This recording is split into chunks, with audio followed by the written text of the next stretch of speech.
చాలా విచిత్రమైన పరిస్థితి. తెలంగాణ రాష్ట్రంలో మొదటిసారిగా కొల్లాపూర్ నియోజకవర్గంలో ఈరోజు ఇక్కడ మా సోదరుడు మల్లేష్ గారు ఈ రకంగా మర్డర్ జరిగింది. అది కూడా రాజకీయ కక్షా కార్పణ్యాలతో జరిగింది అని తెలంగాణే పెద్దలు కేసీఆర్ గారు కూడా తీవ్రంగా కలత చెందారు, బాధపడ్డారు.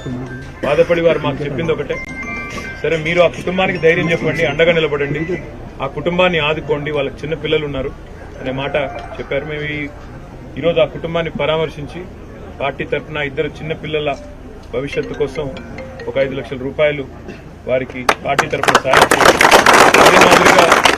అదే మాదిరిగా ఈరోజు రాష్ట్ర ప్రభుత్వాన్ని కూడా నేను కోరేది, ఇక్కడ ఉన్న మంత్రి గారిని కూడా నేను కోరేది, ఈ రకమైన సంస్కృతి మనకు మంచిది కాదు. ఎందుకంటే రాజకీయాల్లో గెలుపులు ఓటములు, ఒకరు గెలవచ్చు ఒకరు ఓడొచ్చు.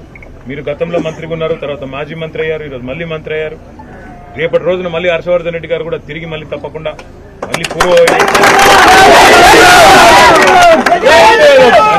ఈ రకమైన సంస్కృతి, ఈ రకమైన దాడులు, ఏదో ఆంబోతులు కొట్లాడుకుంటే మధ్యలో లేగదూడలు చనిపోయినట్టు కార్యకర్తల్ని ఇందులో సమిధలుగా చేసే ఏదైతే ఈ సంస్కృతి ఉందో ఇది మంచిది కాదు.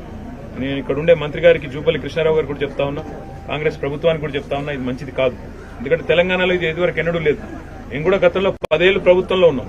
మరి 10 ఏళ్లలో ఏ ఒక్క కాంగ్రెస్ కార్యకర్త మీద కానీ కాంగ్రెస్ నాయకుడి మీద కానీ ఇట్లాంటి భౌతిక దాడులకు ఎన్నడూ కూడా మేము తెగబడలేదు, ఎన్నడూ కూడా ఇట్లాంటి సంస్కృతిని ప్రోత్సహించలేదు. ఆనాడు కూడా మేము ఇట్లాగే అనుకుంటే, మీరు అనుకున్నట్టే మేము కూడా అనుకుంటే, ఈ ఫ్యాక్షన్ సంస్కృతిని పెంచాలనుకుంటే ఈ రకమైన పరిస్థితి ఉండేది కాదు. కానీ నేను విజ్ఞప్తి చేసేది పోలీస్ యంత్రాంగానికి కూడా, ప్రభుత్వంలో ఎవరున్నా ఆ కుటుంబానికి న్యాయం జరగాలి. ఎందుకంటే జరిగింది ఒక హత్యకు ఎవరు పాల్పడ్డా, ఏ కారణం చేత పాల్పడ్డా అన్ని కూడా వెలుగులోకి రావాలి. ఇందులో భూ పంచాయతీ అని అది ఇదని చెప్పి దీన్ని కొంత డైవర్ట్ చేసే ప్రయత్నం కూడా చేస్తా ఉన్నారు. ఇది మంచిది కాదు. నేను కాల్ డేటా రికార్డ్స్ బయట పెట్టాలని డిమాండ్ చేస్తా ఉన్నా.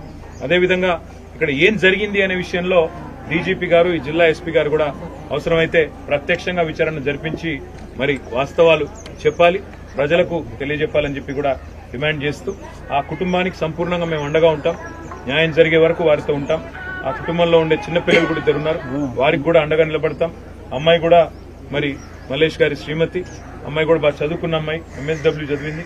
తప్పకుండా వారికి కూడా ఏదో ఒక ఉపాధి కల్పించే ప్రయత్నం కూడా చేస్తాం. రాష్ట్ర వ్యాప్తంగా ఇలాంటి సంఘటనలు ఎక్కడ జరిగినా కార్యకర్తల కుటుంబాల పట్ల కానీ మా నాయకుల పట్ల కానీ వారికి పార్టీ పూర్తి స్థాయిలో అండగా ఉంటుంది. మీరు ఎక్కడికైనా సరే ఈ రాష్ట్రంలో ఏ మారుమూల ప్రాంతానికైనా, ఏ మారుమూల పల్లెకైనా మేమందరం కూడా పోతాము, మా కార్యకర్తలకు అండగా ఉంటాము.